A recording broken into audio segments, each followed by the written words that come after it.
अभी भी इसराइल की जानिब से गजा के अंदर कार्रवाइयां जारी हैं। जो बोर्ड ऑफ पीस है, लगता है जनाब कि ये माउथ पीस है, ये बोर्ड ऑफ पीस नहीं है, ये इसराइली जो रियासत है उसका माउथ पीस आपको लगता है। और अब ये जो लेटेस्ट खबर आई है कि ईरान की टीम अमेरिका जाएगी, गंदी गलीज गालियां निकाली जाती हैं, ख्वातीन को गंदी गालियां निकाली जाती हैं, ख्वातीन के हवाले से नामुनासिब जुबान इस्तेमाल की जाती है। और ये एक नॉन अकाउंट है, नॉन शख्स है, नून लीग की क़यादत से मिलता है, उनकी लीडरशिप से मिलता है, उनके साथ तस्वीरें खिंचवाता है। गुर्बत खत्म करें भाई, आप तो गुर्बत खत्म करने आए थे, गरीबों को खत्म करने तो नहीं आए थे। जी हाँ जी, ये मैं आपके साथ खबर शेयर कर रहा हूं।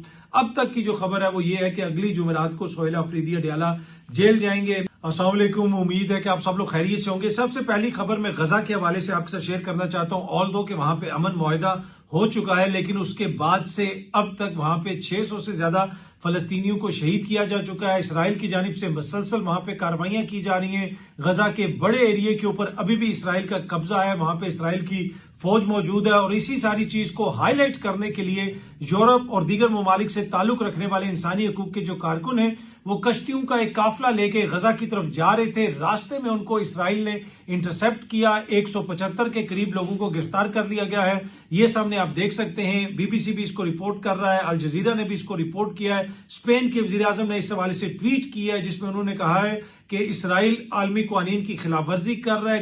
एक दफा दोबारा खिलाफ वर्जी करते हुए इन लोगों को गिरफ्तार किया गया है आलमी पानियों से। और अपनी ट्वीट के अंदर जो स्पेन के वजीर आजम है, उन्होंने मुतालबा किया है यूरोपीय यूनियन से कि हमें इसराइल के साथ ताल्लुक खत्म करना चाहिए और मेक श्योर करना चाहिए कि हम नेतन्याहू को ये कहें कि भाई तुम जो बैनुल अक़वामी कानून है उनकी पासदारी करो, जो बैनुल अक़वामी पानियों के हवाले से कानून है उनकी भी पासदारी करो। अच्छा, ये जो एक फ्लोटेला जा रहा था, कश्तियों का एक काफिला जा रहा था, इसका बुनियादी मकसद ये था कि इस चीज को हाईलाइट किया जाए कि एक बहुत बड़ा अमन मुआहिदा किया गया और एक बड़ी तकरीब का इनेकाद किया गया, लेकिन अभी भी इसराइल की जानिब से गजा के अंदर कार्रवाइयां जारी हैं। आपको याद होगा कि वो बोर्ड ऑफ पीस भी बन गया। अच्छा, अब उस बोर्ड ऑफ पीस की जानिब से भी एक बयान सामने आया है। जब इस फ्लोटेला को यानी कश्तियों के इस काफिले को रोका गया, आम लोगों को पकड़ा गया और आलमी बरादरी की जानिब से अब उसके ऊपर रिएक्शन आ रहा है, तो बोर्ड ऑफ पीस का जो ऑफिशियल ट्विटर अकाउंट है, जिसको व्हाइट हाउस भी फॉलो करता है, और यकीनन ये ऑफिशियल ट्विटर अकाउंट है क्योंकि इसको ग्रे टिक मिला हुआ है और इसको इंपॉर्टेंट शख्सियात, जिस तरह मैंने कहा कि व्हाइट हाउस इसको फॉलो करता है, पाकिस्तान की जो वजारत खारजा का ट्विटर अकाउंट है वो इसको फॉलो करता है, और हमारे वजीर आजम जनाब शहबाज शरीफ साहब के बैनुल अक़वामी मीडिया के लिए जो तर्जुमान है जनाब मोहतरम मुशर्रफ जैदी साहब, वो भी इसको फॉलो करते हैं।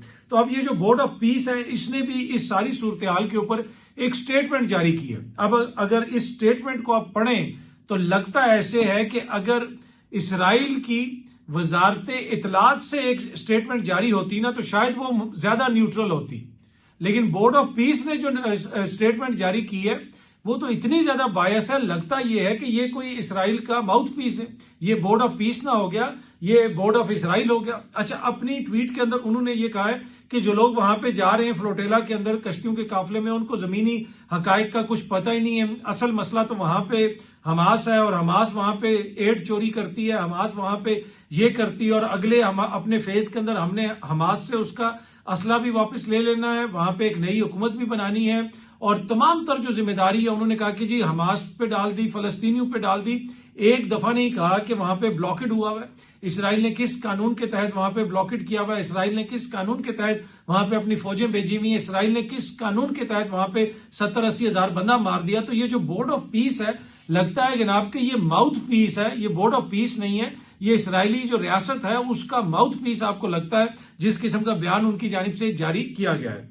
अच्छा जी, एक बड़ी ब्रेकिंग न्यूज है। आपको पता है कि अमेरिका में वर्ल्ड कप होने जा रहा है और अब ईरान ने यह कहा है कि हम इस वर्ल्ड कप में हिस्सा लेंगे, तो यकीनन ये एक इंपॉर्टेंट पेशरफ्त है। लेकिन उससे पहले ईरान को अमेरिका धमकियां दे रहा है। ईरान को अमेरिका ये कह रहा है कि हम किसी वक्त भी दोबारा कार्रवाई शुरू कर सकते हैं और आपका जो ब्लॉकेड है उसको हम जारी रखेंगे। अच्छा, ईरानी जो असेंबली के स्पीकर हैं बाकिर साहब, बाकिर गालिबॉफ साहब गालिबन उनका नाम है, उन्होंने कहा है कि भाई अमेरिका के अगर आप एक सिरे से दूसरे सिरे तक दीवार बनाएं, एक साइड पे और फिर दोबारा दूसरी साइड पे भी बनाएं, तो ये तकरीबन जो है 7000 किलोमीटर बनते हैं।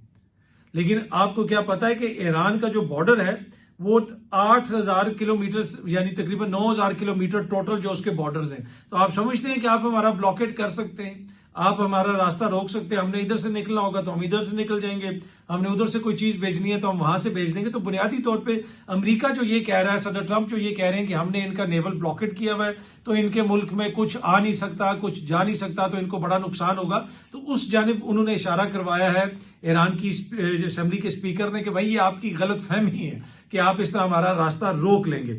अच्छा, जो ईरान के सदर हैं उन्होंने भी वैसे इस हवाले से जिक्र किया है कि जो नेवल ब्लॉकेड है वो कतन काबिल कबूल नहीं और अमन की राह में ये एक बड़ी रुकावट है। अब देखते हैं कि जनाब कब अमेरिका जो है वो नेवल ब्लॉकेड हटाता है और दूसरी जानिब ईरान जो है वो कब अपना हुर्मुज़ को कंप्लीटली खोल देता है। अब दोनों जानिब से बहुत सारी चीजें हो रही हैं, बैकग्राउंड में बहुत कुछ चल रहा है और अब ये जो लेटेस्ट खबर आई है कि ईरान की टीम अमेरिका जाएगी तो यकीनन ये भी एक इंपॉर्टेंट पेशरफ्त है। अच्छा, वैसे ईरान के जो सुप्रीम लीडर हैं उन्होंने एक अपने पैगाम में ये कहा है कि जो रीजन है, जो खित्ता है, उसके अंदर अब अमेरिका की कोई गुंजाइश नहीं। किसी भी मुल्क में अमेरिका का कोई अड्डा नहीं हो सकता, किसी भी जगह पे उनको हम रहने की इजाजत नहीं देंगे। अच्छा, ये जो सारी जंग हुई और सारी एपिसोड हुई उसकी वजह से अमेरिका का खित्ते के अंदर जो अपना मुस्तकबिल है वो भी बड़ा खतरे में पड़ा हुआ है। बहुत सारे ममालिक ये क्वेश्चन कर रहे हैं कि भाई इनके अड्डे यहाँ पे थे, इनकी फौज यहाँ पे थी, इनके जहाज यहाँ पे थे, इनके मिसाइल यहाँ पे थे, उसकी वजह से हमें ज्यादा मार पड़ी है। सिक्योरिटी इन्होंने हमें क्या देनी थी, हमें तो ज्यादा मार पड़ी है, ये तो मिसाइल नहीं रोक सके, इनके अपने इतने जहाज गिर गए, ये हो गया वो हो गया। तो खित्ते के अंदर जो दीगर ममालिक हैं वो भी इस चीज का प्रेशर फील कर रहे हैं और ईरान के सुप्रीम लीडर की जानिब से ये जो कहा गया है कि खित्ते का जो regions future will be without America and says the US has no place in the gulf, कि यूएस का इस खित्ते के अंदर कोई काम नहीं है, कोई जगह नहीं है उसके लिए और इस खित्ते का जो मुस्तकबिल है वो अमेरिका के बगैर है। तो एनीवे अमेरिका ईरान पे दबाव डाल रहा है, ईरान जो है वो अमेरिका पे दबाव डाल रहा है। क्या ये जंग दोबारा शुरू हो सकती है? देखिए फिलहाल तो मुज़ाकरात वगैरह चल रहे हैं, बैकग्राउंड के अंदर काफी चीजें चल रही हैं, लेकिन इस तरह के जब मामलात हों तो किसी टाइम पे भी कुछ भी हो सकता है जब तक चीजें हतमी शक्ल इख्तियार न कर लें। अच्छा जी, एसआर राना साहब को एक नून लीग के सपोर्टर ने, कारकुन ने, जो जिसकी तस्वीर वगैरह जो है नून लीग के क्यादत के साथ आपको हर जगह पे नजर आती हैं, उसकी जानिब से काफी ज्यादा उनके खिलाफ दुश्मनाम तराजी की गई, गलीज गंदी गालियां दी गई। एसआर राना ने अब उसका जवाब दिया और उन्होंने कहा कि भाई तुम्हारी माँ बहन मेरे लिए काबिल एहतराम है, मैं कभी ऐसी बात नहीं करूंगा जिस किस्म की बात तुमने की है। अच्छा, ये जो शख्स है ये बहुत सारे लोगों को गालियां देता है, इंतहाई इसकी गलीज जुबान है, लेकिन हैरत अंगेज तौर पे इस शख्स को नून लीग की क़यादत ट्विटर पे फॉलो करती है, इससे मुलाकातें करती है, इसके साथ जनाब उनकी तस्वीर हैं और किसी से ढकी छुपी नहीं है। और सबसे बढ़ के इतनी इतनी गलीज इसकी जुबान होती है, ऐसे ऐसे क्लिप्स वायरल हुए होते हैं जो बहुत सारे वो जो इखलाकी ब्रिगेड वाले सहाफी हैं ना, जो कभी इधर इखलाकियात की बात करते हैं कभी उधर इखलाकियात की बात करते हैं, जब ये बात आई है लगता ऐसे है कि उनके मुंह में दही जमा हुआ है, वो बोलेंगे तो वो दही जो है वो टूट जाएगा, वो दही जम नहीं पाएगा। ऐसा मुंह बंद करके जो है ना, ऐसे करके अभी वो सारे देख रहे हैं इधर उधर, भाई बोलो ना, इसके ऊपर क्यों नहीं बोलते? अगर कोई अकाउंट नॉन है और इस किस्म का अब्यूज करता है तो वो ये अकाउंट है जहां से इस तरह सहाफियों को, सियासी मुखालफिन को गंदी गलीज गालियां निकाली जाती हैं, ख्वातीन को गंदी गालियां निकाली जाती हैं, ख्वातीन के हवाले से नामुनासिब जुबान इस्तेमाल की जाती है। और ये एक नॉन अकाउंट है, नॉन शख्स है, नून लीग की क़यादत से मिलता है, उनकी लीडरशिप से मिलता है, उनके साथ तस्वीरें खिंचवाता है, पाकिस्तान में आता है, प्रोटोकॉल लेता है, लेकिन किसी भी सहाफी ने जो छोटी सी बात के ऊपर इधर दौड़ते हैं, छोटी सी बात पे उधर दौड़ते हैं, कहते हैं जी अदम बर्दाश्त बहुत ज्यादा हो गई, इस दौर में हो गई, उस दौर में हो गई, इसके ऊपर उन सब ने मुंह में दही जमाया हुआ है, ऐसे बैठे हुए बोल नहीं रहे कि बोलेंगे तो दही जो है वो शायद जम ना पाए। ये चीज शो करती है कि इनको मसला ये नहीं है कि किसी ने क्या कहा या किसी ने क्या नहीं कहा, इन लोगों को ज्यादा इशू ये है कि भाई एक जो जमात है उसको हमने टारगेट करना है, उसकी लीडरशिप को टारगेट करना है, उसके कारकुन को टारगेट करना है, लेकिन आज तक ये एक नहीं दिखा सके कोई ऐसी चीज कि जनाब ये इस जमात का इंपॉर्टेंट बंदा है, इस ओहदे पे है या इसके साथ इसकी तस्वीर है यहाँ पे खड़ा और ये इस किस्म की गालियां देता है, जिस किस्म की गालियां हमने इस चीज के अंदर देखी हैं। और बहुत सारे लोगों ने वो वीडियो शेयर की हुई है सोशल मीडिया पे, बहुत सारी उस हवाले से बहस चल रही है। लेकिन वंस अगेन सलाम है इन सहाफियों को, किन सहाफियों को जिनके मुंह में दही जमा हुआ है, ऐसे करके इन्होंने मुंह में दही जमाया हुआ है, नहीं बोलेंगे क्योंकि इखलाकियात इनका मसला नहीं है, इनका मसला कुछ और है। अच्छा, ये सामने आप देख सकते हैं जी, ये पंजाब की एक तस्वीर किसी ने सोशल मीडिया पे शेयर की हुई थी। एक बंदा कोई रेडी लगा के बैठा हुआ है, वहां पे ये कोई पीरा फोर्स आई है और इनका काम ही है कि गरीबों की रेडियों छेड़ियां हटवाना। अब इन्फोर्समेंट तो इन्होंने करनी है, लेकिन क्या ये तरीका ठीक है? वो प्याज के ऊपर पाँव रख के खड़ा है। और बहुत सारी वीडियोस कल से वायरल हुई हुई है, कहीं पे किसी को धक्का दिया जा रहा है, कहीं पे किसी के साथ क्या सलूक किया जा रहा है। क्या ये रवैया मुनासिब है? क्या ऐसे वोट को इज्जत दी जाती है? और भाई पहले इधर लोगों की क्या हालत है। पेट्रोल जो है आपकी हुकूमत ने कल दोबारा महंगा कर दिया, पेट्रोल भी महंगा कर दिया, डीजल भी महंगा कर दिया। जी हाँ जी, पेट्रोल की कीमत में तकरीबन गालबन कोई 7 रुपए फी लीटर और डीजल तकरीबन 20 रुपए फी लीटर कर दिया महंगा। पहले ही खित्ते के अंदर सबसे महंगा जो पेट्रोल है वो पाकिस्तान की आवाम ले रही है, इन्होंने पेट्रोल और महंगा कर दिया। सबसे ज्यादा गालबन टैक्स भी जो है इस खित्ते के अंदर पेट्रोल के ऊपर, पेट्रोल की कीमतों के ऊपर पाकिस्तान की हुकूमत ने लगाया हुआ है, और रोज आए रोज उसकी कीमत में इजाफा करते जा रहे हैं। तो यहाँ पे आवाम की जो हालत है वो सबके सामने है। तो उस हालत में लोग अगर 2 वक्त की रोटी कमाने की कोशिश कर रहे हैं तो खुदारा उनको थोड़ी सी स्पेस दें, उनको काम करने दें। गरीब को इस तरह ना खत्म करें, गुर्बत खत्म करें। भाई आप तो गुर्बत खत्म करने आए थे, गरीबों को खत्म करने तो नहीं आए थे। आप कहते थे कि जी 300 यूनिट तक फ्री दे देंगे, ये दोनों जमातें। एक कहती थी जमात जनाब हम 200 यूनिट तक फ्री दे देंगे। आप बता दें पंजाब में, सिंध में किसी को 200 यूनिट फ्री मिल रहा है या किसी को 300 यूनिट फ्री मिल रहा है? ये कहते थे। आप वहां पे जाएंगे, आगे से कहा जाएगा कि इस हुकूमत ने आपका बिल पे कर दिया है 200 यूनिट तक। ऐसा हुआ? वो बिजली की कीमत किधर से किधर चली गई। तो लोगों को जीने दें, लोगों को गुजारा करने दें। पहले थोड़ी बुरी हालत है लोगों की कि ऊपर से हर चीज में जनाब इधर ये नहीं हो सकता, उधर वो नहीं हो सकता। बाकी हाँ, जो कवानीन वगैरह हैं उसका सब एहतराम करें, लेकिन इस तरह ये मेरे ख्याल में जो एटीट्यूड है, ये एटीट्यूड कोई मुनासिब नहीं है कि जो रिस्क के ऊपर पांव रख के ये बंदा खड़ा है, ऐसे खड़ा है कि जैसे खुदा न खास्ता कोई दुश्मन की कोई असासे हैं, उनको हम कब्जे में लेने जा रहे हैं। अच्छा जी, पीटीआई की जो क्यादत है वो जो कुछ कर रही है, खान साहब को आपको पता है उनके मुकदमात वगैरह तो चल रहे हैं, लेकिन मुलाकात नहीं हो रही। उसके ऊपर काफी ज्यादा अब तहफुजात का इजहार किया जा रहा है और बहुत सारे लोग जो हैं वो तनकीद वगैरह भी कर रहे हैं। पीटीआई के अंदर से भी लोग तनकीद कर रहे हैं। खान साहब की बहनें तो काफी ज्यादा मायूस हैं पाकिस्तान तहरीक इंसाफ की क्यादत से, और वो बार बार उनसे यही क्वेश्चन कर रहे हैं कि भाई आप कर रहे क्या। अब इन्होंने एक ये प्लान भी बनाया था कि ये लाहौर जाएंगे, लेकिन मुझे जो कुछ खबर मिली है उसके मुताबिक सोहेल अफरीदी साहब अब लाहौर इसलिए नहीं जा रहे, उन्होंने लाहौर का दौरा कैंसिल कर दिया है कि अगली जुमेरात को सोहेल अफरीदी अडयाला जेल जाएंगे। जी हाँ जी, ये मैं आपके साथ खबर शेयर कर रहा हूं। अब तक की जो खबर है वो ये है कि अगली जुमेरात को सोहेल अफरीदी अडयाला जेल जाएंगे, और उनकी बहनें जो हमेशा कहती हैं कि भाई इतने ज्यादा लोग हैं, खान साहब के नाम पे वोट लिया हुआ है, तो आप लोग क्यों नहीं आते। कल जब अदालत में खान साहब का मुकदमा था, कितने लोग आए? आपने कितने पाकिस्तान तहरीक इंसाफ के पार्लियामेंटेरियंस को देखा? कितने आपने सेनेटर देखे?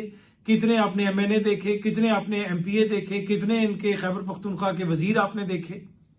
तो ये क्वेश्चन तो लोग कर रहे हैं ना कि भाई जिसके नाम पे तुम लोग हुकूमतें एंजॉय कर रहे हो या सीटें एंजॉय कर रहे हो, उनकी बहनें अकेली खड़ी होती हैं, तुम लोग आते नहीं हो। तो कल जो हुआ उसके ऊपर वैसे तो जमात के अंदर भी कुछ लोगों ने कहा कि ये मुनासिब नहीं है, पहले सबको बता दिया गया था, लेकिन उसके बावजूद कोई नहीं आया।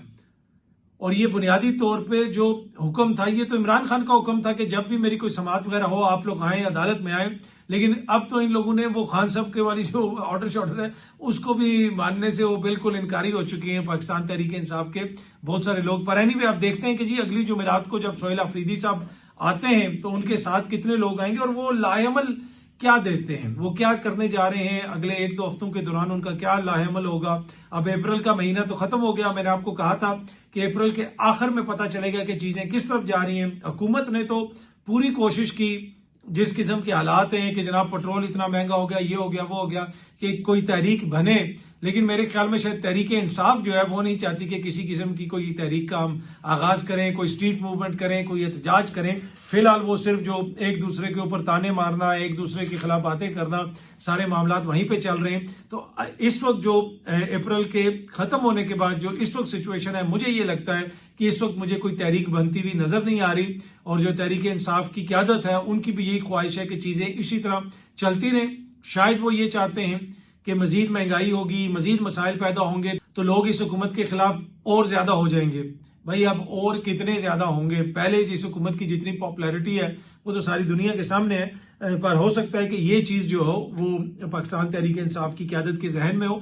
लेकिन जिस तरह मैंने आपको बताया कि अब जो इस सिचुएशन को देखते हुए कुछ इन्होंने स्ट्रेटेजी चेंज की है और अगली जुमेरात को जो मेरे पास इतला है उसके मुताबिक मुझे ये लगता है कि पार्लियामेंटेरियंस बड़ी तादाद में वहां जाएंगे और सोहेल अफरीदी साहब जो हैं वो भी वहां पे जाएं शायद। अभी तक की इतलात के मुताबिक अब देखते हैं कि वो जाते हैं या नहीं जाते। बहुत जल्दी आप सब दोस्तों से दोबारा मुलाकात होगी। Thank you very much.